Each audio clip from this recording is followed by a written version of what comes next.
Trijaya FM, The Real News and Information. Assalamualaikum warahmatullahi wabarakatuh. Halo pendengar Trijaya. Saya Marlene, masih dalam Ramadan 52, Spirit of Ramadan di Trijaya FM. Semoga kita selalu sehat dan diberi kelancaran dalam beribadah puasa pada tahun ini.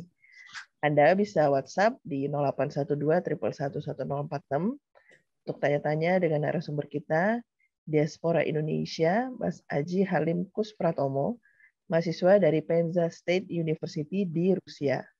Halo Mas Aji, apa kabar? Halo, alhamdulillah kabarnya baik. Mas Aji, kenalan dulu sama pendengar Trijaya dong, lagi kuliah ini di mana, lalu jurusannya apa, dan sebagainya. Ya, siap. Halo pendengar Trijaya, nama saya Aji Halim Kuspratomo. Saya asli dari Pemalang, Jawa Tengah. Saya sekarang sedang kuliah di Penza State University di Rusia, mengambil S2 Filologi.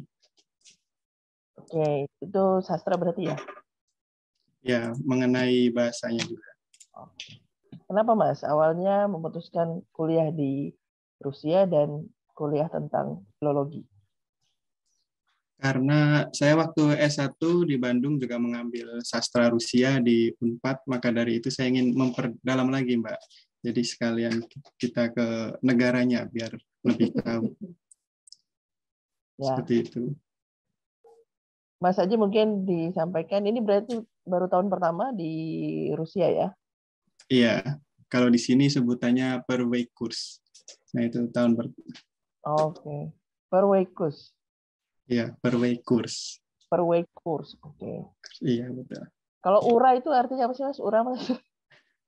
URA itu seperti ini, kata-kata pembakar semangat aja, Mbak. Kayak ayo gitu. Oh, gitu ya. Kurang lebih kayak gitu.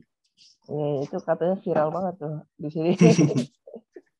Di media sosial ya, Mbak ya. Iya, apa-apa URA tuh. Kak Marlene. Bingung juga arti harafiahnya ternyata ayo gitu ya. Seperti itu ya. Iya, kurang lebih untuk membakar semangat gitu. Oke. Mas Aji mungkin boleh diceritain juga ke pendengar Trijaya gimana sih bedanya kehidupan dan kuliah di sana dibanding di tanah air? Iya, kalau kuliah di sini yang bedanya jelas cuaca. Di sini cuacanya ada banyak sekali, ada 4 cuaca. Terus di sini juga kita kebetulan di kampus saya ini banyak mahasiswa asing, tidak dari mahasiswa Rusia saja. Maka di sini juga di asramanya kita di sini semua mahasiswa asing ditaruh atau kita hidup di ada beberapa asrama, tapi khusus mahasiswa asing ini diletakkan per lantai, Mbak. Jadi ada misalnya untuk lantai 5 ini khusus mahasiswa dari Arab, Mesir gitu. Kebetulan di lantai 9 ini dari Ekuador, Cina, dan Indonesia, Mbak. Ya. Tapi kalau kotanya itu boleh digambarkan di kota besar kah atau di sebelah mananya sebetulnya? Penza ini. Saya di kota Penza ini termasuk kota kecil, tapi dia seperti mungkin sebutannya di Indonesia ada provinsi ya. Di sini Oblast. Nah, itu ada di bawah kanan Moskow. Oke. Iya. Berarti di kehidupannya juga banyak interaksi juga dengan mahasiswa dari negara lain ya, internasional ya. Iya, betul. Dan kalau misalnya dari Moskow, jaraknya naik kereta dari Moskow ke kota saya sekitar 11 jam, Mbak. Oh, jauh dong ya. Iya. Jauh ya. Untuk ukuran di Indonesia mungkin jauh, tapi di sini ukurannya dekat saya gitu. Iya, dan kereta jadi andalan ya dalam transportasi ya. Iya. Mas Aji mungkin diceritakan ini tadi kita tahu kotanya seperti apa dan Mas Aji juga berinteraksi dengan mahasiswa internasional. Nah sekarang kan udah mulai masuk bulan puasa. Kalau Mas Aji berarti di hari ini di tanggal 4 April di Senin itu udah hari keberapa? Sekarang kebetulan kita di hari kedua puasa. Karena kemarin kita mengawali puasa, sekarang hari kedua. Dimulai hari Dua pertama. Ramadan. Iya, kemarin. Hari Jumat ya, hari pertamanya ya. Iya. Nah, itu siapa yang menentukan, Mas? Maksudnya Mas Hmm. ikut dari mana gitu? Ya, kalau di Rusia sini ada namanya Dewan Mufti. Nah, itu mungkin untuk mengambil keputusan tentang Islam gitu, agama-agamanya semua ditentukan oleh Dewan Mufti. Hmm, hmm. Lalu apa aja sih tantangan berpuasa Ramadan meskipun baru dua tiga hari ini dan baru tahun pertama ya? Iya. Nah, untuk tantangannya sendiri mungkin masalah waktu ya, Mbak, karena waktu di sini puasanya lebih lama. Tapi untuk di awal Ramadan ini belum terlalu bermasalah karena kurang lebih masih sama dengan di Indonesia, sekitar 15 jam. Tapi nanti untuk di akhir-akhir 10 hari terakhir Ramadan, itu nanti puasanya hampir 18 jam. Gitu. Berarti maghribnya yang lebih malam atau? Ya, maghrib dimulai dari sahurnya. Biasanya kita di Indonesia imsak, ada namanya imsak, itu jam setengah 4, kurang lebih jam 4 lebih, sekitar jam 4. Di sini nanti 10 hari terakhir itu jam 2 dini hari udah nggak boleh makan lagi, Mbak. Dan bolehnya makan sekitar setengah 8 maghribnya. Ya, ya, karena ada perbedaan waktu ya. Ada masuk musim. Iya, iya benar sekali. Ya, ya, ya. Berarti akan masuk musim Dan dingin ya ke. kemarin berarti ini akan masih transisi ke musim semi karena sebelumnya musim dingin. Oke. Kalau cerita dari teman-teman di Ramadan sebelumnya, apakah makin lama makin panjang atau memang seperti yang tadi Mas ceritakan? Iya, di sini ada yang unik itu di kota Kazan. Jadi dia puasa itu hampir 20 jam dan dia tidak tidak ada waktu untuk sholat isya karena udah malam. Dan di sana nanti ada ini untuk zona waktunya dia mengikuti zona waktu sholatnya mengikuti kota di bawahnya, jadi menyesuaikan dengan kota di bawahnya. Karena malamnya lebih pendek begitu ya? Iya. Jadi kalau di sini kalau di maghrib biasanya maghrib masih ada cahaya sedikit itu baru dibilang maghrib. Nah kalau di sana langsung benar-benar gelap. Ya, ya, ya, ya. Lalu meskipun baru sebentar, apa sih Mas yang dirindukan di momen berpuasa di tanah air khususnya? Yang dirindukan adalah biasanya sop buahnya. Karena biasanya kalau berbuka puasa kita bareng-bareng sama keluarga gitu. Untuk membatalkan puasa kita minum sop buah dan ada ngabuburit tentunya. Ngabuburit di Indonesia kan ramai sekali ya. Di sini ramai tapi tidak rame-rame karena rame di kota saja, Mbak. Tidak ada yang jualan takjil. Itu sih yang dikangenin. Kalau boleh cerita dari sahur berarti santapannya apa aja sih? Kalau boleh tahu sampai berbuka. Nah, kalau di Indonesia, kalau dulu saya waktu masih kuliah di Indonesia biasanya sahur bisa pergi keluar restoran, tempat makan masih ada yang buka. Nah di sini sangat sepi sekali. Jadi kita teman-teman kamar atau yang agamanya Muslim di asrama kita biasanya masak bareng gitu. Ya masak-masakan ala mahasiswa yang penting makan ya. Sosis, nugget, telur gitu. Ya, ya, ya. Kalau tanggapan dari teman-teman sama mahasiswa khususnya yang internasional yang tidak berpuasa gimana? Ya, mereka bisa menghormati sih Mbak dan saling mengerti. Mereka juga mengucapkan selamat ibadah puasa. Ya, ya, ya. Kalau di tempat Mas sendiri berarti sebagian besar memang internasional dan tidak berpuasa ya. Iya, kebanyakan. Berarti kan ada perubahan suasana ya yang Mas rasakan juga. dari selama ini berpuasa di tempat yang mayoritas berpuasa menjadi minoritas gitu. Betul banget. Yang dirindukan itu sih, Pak. Iya. Secara pribadi, gimana sih memaknai ibadah puasa Ramadan ini, Mas? Secara pribadi ini pada dasarnya ibadah puasa itu adalah mengontrol diri kan ya, Pak ya. Jadi bagaimana cara kita mengontrol diri dari godaan, nafsu, emosi dan lain-lain. Apalagi saya berada di negara minoritas, Muslim, ini lebih menguji keimanan saya. Gitu. Seperti itu kurang lebihnya. Biasanya Mas menjelaskan apa? Kan kayak yang bertanya gitu, lalu Mas menjelaskan lagi puasa biasanya gitu kan, lalu ada penjelasan apa lagi gitu ya Mas? Ya, bisa. Kalau misalnya diajak makan di siang hari, nah itu saya tidak makan dulu, tapi kalau misalnya saya mengantar gitu boleh gitu. Ya.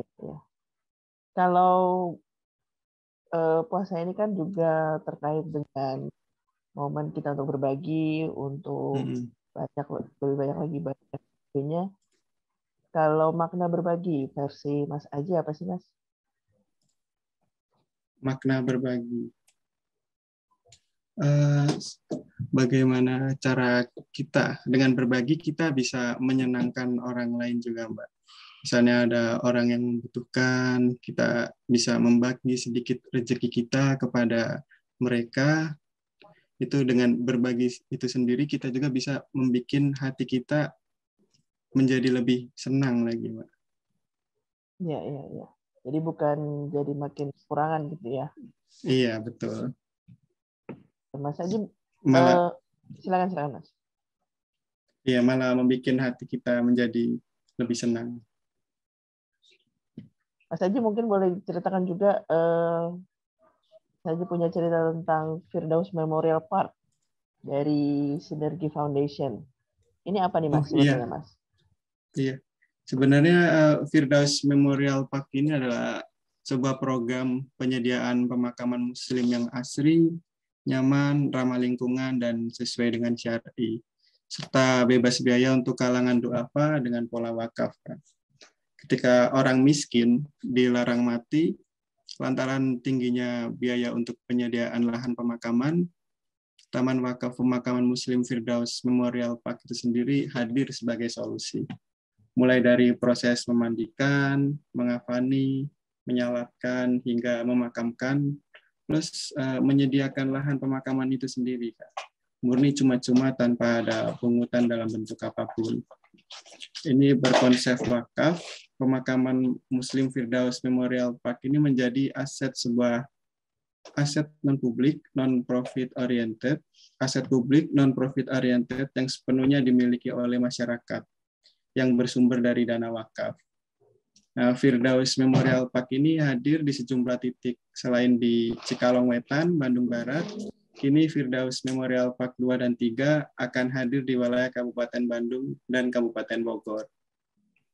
Selain Sinergi Foundation ini mengajak muslimin berwakaf untuk program Firdaus Memorial Park dengan nilai 25 juta, belum termasuk biaya operasional sebesar 10%.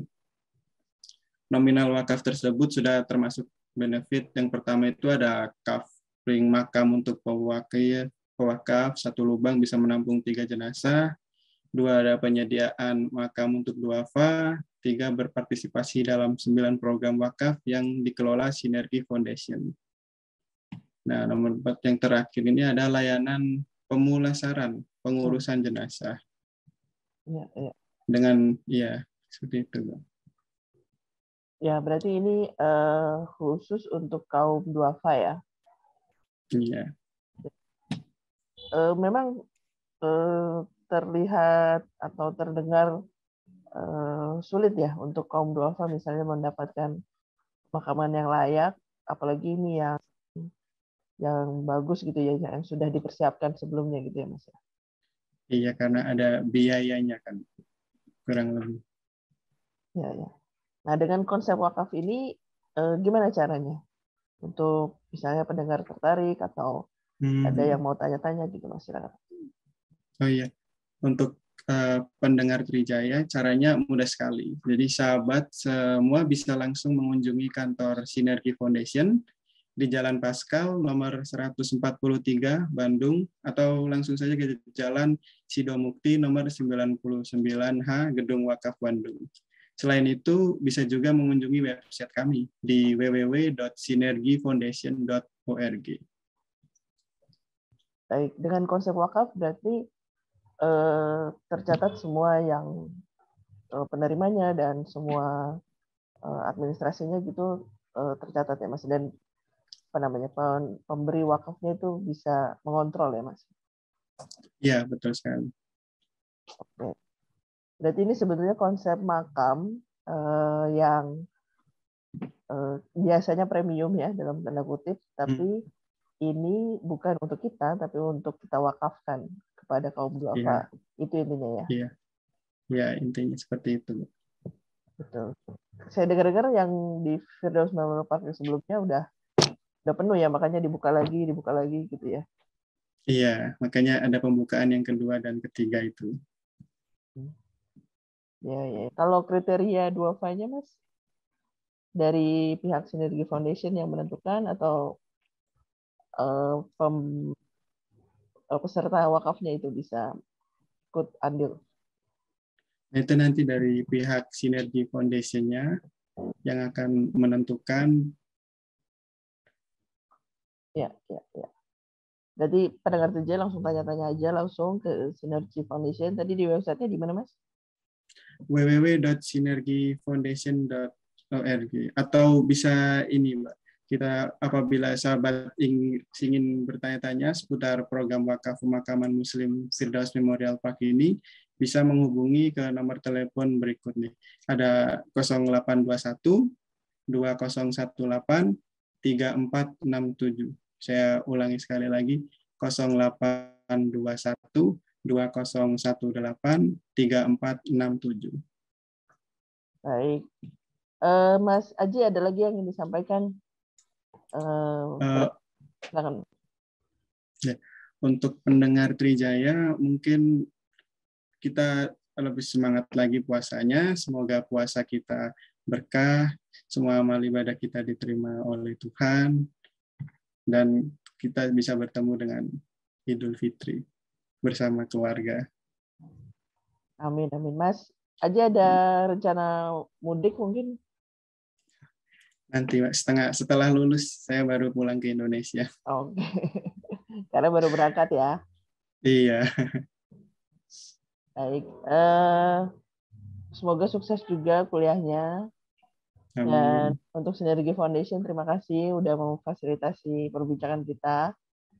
Masih banyak yang akan kita ingin tahu sebetulnya dari Firdaus Memorial Park maupun dari konsep wakaf, dan semua pertanyaan dari pendengar Trijaya bisa dicari langsung tadi di website sinergifoundation.org.